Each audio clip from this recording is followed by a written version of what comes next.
গুরুত্বপূর্ণ প্রশ্ন শিখবে যা বিভিন্ন চাকরি পরীক্ষায় ইনশাল্লাহ কমন পাবে এখান থেকে। চলুন আমরা শুরু করি। আজকের আলোচনা হলো সমাজ বা বিভিন্ন পরীক্ষায় এসেছে, আবার আসবে ইনশাল্লাহ। প্রথমে দেখি হাসি মাখা মুখ। হাসাহাসি কোন সমাস? হাসাহাসি কোন সমাস? বেতিহার বহুব্রীহি সমাস। হাসাহাসি, কানাকানি, লাফালাফি সব আছে বেতিহার বহুব্রীহি সমাস। পরেরটা প্রগতি। প্রগতি এর আছে প্রাদি। প্র আছে বলে প্র থাকলেই প্রাদি সমাস। প্রগতি, প্রগতি প্রাদি সমাস। কোনটি পঞ্চমী তৎপুরুষ সমাস? শ্রমলব্ধ পঞ্চম তৎপুরুষ সমাস। কাজল কালো কোন সমাস? কাজলের ন্যায় কালো। এর আছে এর সঠিক বাক্য হবে কাজলের ন্যায় কালো। ওকে। জীবনাশয় আশঙ্কায় যে বীমা, জীবন বীমা কোন কর্মধারয় সমাস? এটা হচ্ছে মধ্যম পদলোভী কর্মধারয় সমাস। কয়টি সমাসের সাথে অলুক কথাটি যুক্ত আছে? তিনটি। জলচর কোন ধরনের সমাস? ষষ্ঠমী সমাস। উপনদী, সমস্তের কি অর্থে ব্যবহার করেছে? ক্ষুদ্র অর্থে। এর ইম্পর্টেন্ট আছে। রূপক কর্মধারয় এর সমস্ত পদ কোনটি? বিষাদ সিন্ধু। পঙ্কজ কোন তৎপুরুষ নিষ্পন্ন শব্দ? অলুক, অলুক। কোন সমাসবদ্ধ পদটি দ্বিগু সমাসে অন্তর্ভুক্ত? তেপান্তর। সমাস কত প্রকার? 6 প্রকার। 6 সাথে 6 সম্পর্ক মনে রাখা টেকনিক। চিরসুখী এর ব্যাস বাক্য কোনটি? চিরকাল ব্যাপী সুখী। কর্মধারয় সমাসের কোন পদ প্রধান? পরপদ প্রধান। উত্তর পরপদ। অর্থ প্রাধান্য দিক থেকে কর্মধারয় এর বিপরীত সমাস কোনটি? অব্যয়ভাব সমাস। এটা আশা বিভিন্ন বাক্য। উপমান কর্মধারয় সমাসের উদাহরণ কোনটি? কাজল কালো। এর ড্যাশ বাক্য হবে কাজলের ন্যায় কালো। দ্বন্দ্ব সমাসের বিপরীত অর্থ প্রাধান্য সমাস কোনটি? বহুব্রীহি সমাস। কানে কানে যে কথা, কানাকানি এটি কোন ধরনের সমাস? বেতিয়ার বহুব্রীহি। কানাকানি, হাসাহাসি, লাফালাফি বহুব্রীহি সমাস।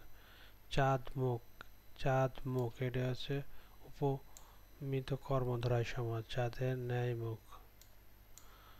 দ্বিগু সমাস নিষ্পন্ন পদ কোনটি? বিশেষ্য। 80-20 কোন সমাস? 80-20 বেতিহার বহুব্রীহি সমাস। 80-20টা মনের সংখ্যা, আসলে সংখ্যা না। অনেকে দেখা যায় এটা দ্বিগু সমাস বলে করে না, আসলে এটা কিছু কিছু সমাস আছে সেগুলো পড়লে বোঝা যায় মনে হয় এটা সংখ্যাবাচক। অরিজিনাল সংখ্যাবাচক না, যেগুলো মুখস্থ করে রাখার আমাদের উচিত। কোনটি উপমান কর্মধারয় সমাসের উদাহরণ? উপমান মান শব্দের অনুরাঙা, আমি পড়াইছিলাম আগে। সমাসের রীতি বাংলা এসেছে কোন ভাষা থেকে? সংস্কৃতি ভাষা থেকে। মধ্যম পদলোপী কর্মধারয় সমাস কোনটি? পলন্ন। পড়ছি। নিপাতের সিদ্ধি বহুব্রীহি সমাসের উদাহরণ কোনটি? দ্বীপ, দ্বীপ। কোনটিতে উপমান ও উপমেয়ের মধ্যে অভিন্নতা কল্পনা করা যায়? রূপক কর্মধারয় সমাস। কোন উদাহরণটি অলুক তৎপুরুষ সমাসের? গায়ে পড়া। ঠিক আছে।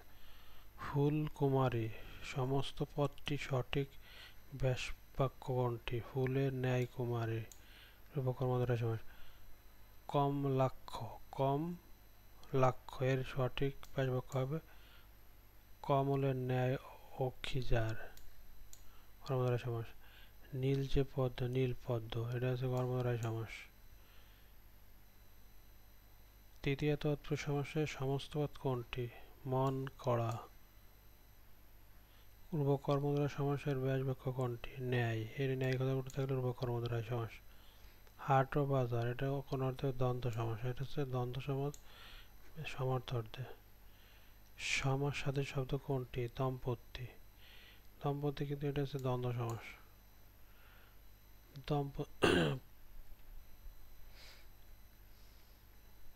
দ্বন্দ্ব সমাস, সরি। দ্বিগু সমাসকে অনেক ব্যাকরণবিদ কোন সমাজে অন্তর্ভুক্ত করেছে? কর্মধারয় সমাসকে। রাইট।